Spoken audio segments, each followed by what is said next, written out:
হাতে হাতে কিতাপ লৈ পঢ়াত হেৰা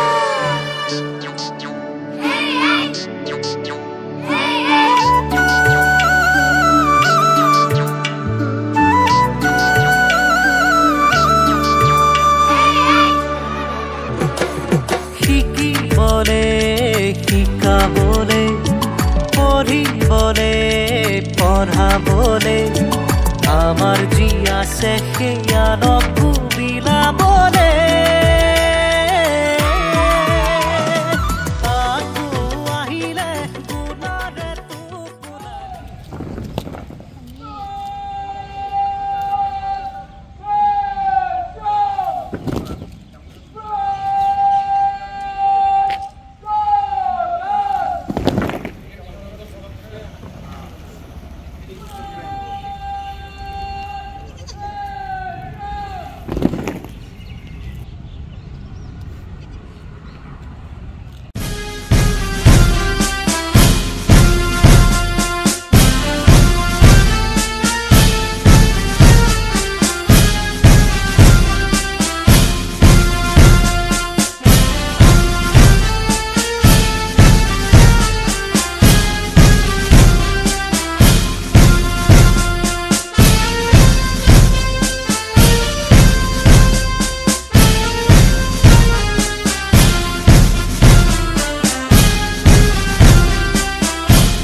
বিদ্যালয় বিদ্যালয়খন আমাৰ অতিকৈ আপোন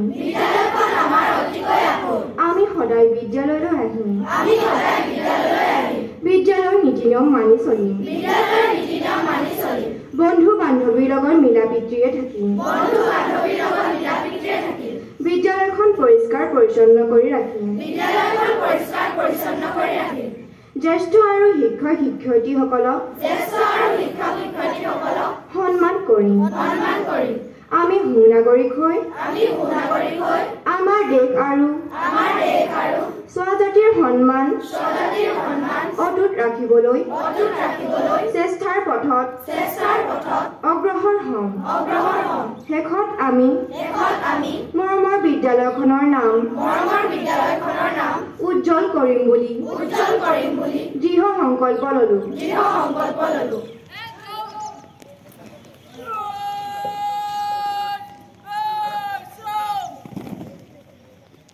সুপ্ৰভাত আজি অসমীয়া 1946 চনৰ মাঘ মাহৰ 3 তাৰিখ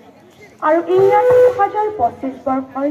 জানুৱাৰী মাহৰ 17 তাৰিখ শুক্ৰবাৰ বিদ্যালয় পৰিয়ালৰ সকলোলৈকে স্বাগত সম্ভাষণ জনাই আজি মহৎ লোকৰ বাণী ক'বলৈ লৈছোঁ মই অষ্টমমান শ্ৰেণীৰ ক শাখা ছাত্ৰী শ্ৰীমতী ধৰ্মিষ্ঠা চুতীয়া হেলেন কেলাৰে কৈছিল যে এটি সুশিক্ষিত মনত শতান উত্তৰতকৈ বেছি প্ৰশ্ন থাকে জ্ঞানতকৈ পবিত্ৰ বস্তু এই জগতত একোৱেই নাই কথাষাৰ কৈছিল আনন্দ চন্দ্ৰ আগৰৱালাই মহাত্মা গান্ধীয়ে কৈছিল যে স্কুল মোৰ মন্দিৰ পঢ়াই মোৰ লক্ষ্য শিক্ষক মোৰ ভগৱান কিতাপেই মোৰ বন্ধু সহজে পোৱা কোনো বস্তুৰেই পৰা মানুহে তৃপ্তি নাপায় কষ্টসাধ্য বস্তুৱেহে মানুহৰ মন পৰিতৃপ্ত কৰি তোলে কথাষাৰ কৈছিল থমাছ হাইটিয়ে আজিৰ পানী সিমানে সুপ্ৰভাত আজিৰ দিনটোতে শিল্পী দিৱস আজিৰ দিনটোতে স্পেইনত ৰাষ্ট্ৰীয় দিৱস 1871 চনৰ আজিৰ দিনটোতে এণ্ড্ৰিউ স্মিথ হলিডেয়ে কেবল কাৰৰ প্ৰথম পেটেণ্ট লাভ 1917 চনৰ আজিৰ দিনটোতে অভিনেতা এম জি ৰামচন্দ্ৰনৰ জন্ম 1945 চনৰ আজিৰ দিনটোতে গীতিকাৰ জাভেদ আখতাৰৰ জন্ম 1946 চনৰ আজিৰ দিনটোতে ৰাষ্ট্ৰসংঘৰ নিৰাপত্তা পৰিষদৰ লণ্ডনত প্ৰথম বৈঠক শেষত আজিৰ দিনটো সকলোৰে বাবে সুখৰ হওক শুভ হওক আৰু মংগলময় হওক এই কামনাৰে ধন্যবাদ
গুণোৎসৱৰ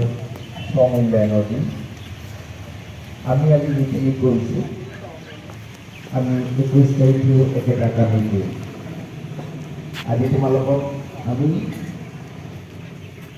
ৰিডিং ৰাইটিঙৰ পৰীক্ষা ল'ম আৰু অন্য কথাবিলাকো আমি এইবোৰ শিকাই দিম বা তোমালোকক পৰামৰ্শ দিম। তোমালোক আজি সকলো আহিছে বুলি আশা কৰিছোঁ আৰু এনেকৈও তোমালোক আহি থাকিবা। জ্ঞান শইকীয়া ছাৰ আছে, আমাৰ লগতে আছে সন্মানীয় ইন্দ্ৰেশ্বৰ দাস ডাঙৰীয়া আমাৰ সদস্য, আৰু আছে আমাৰ অন্য এজন সদস্য বৰহোলা মহাবিদ্যালয়ৰ ইংৰাজী বিভাগৰ সহকাৰী অধ্যাপক অমৰ সোণোৱাল ডাঙৰীয়া।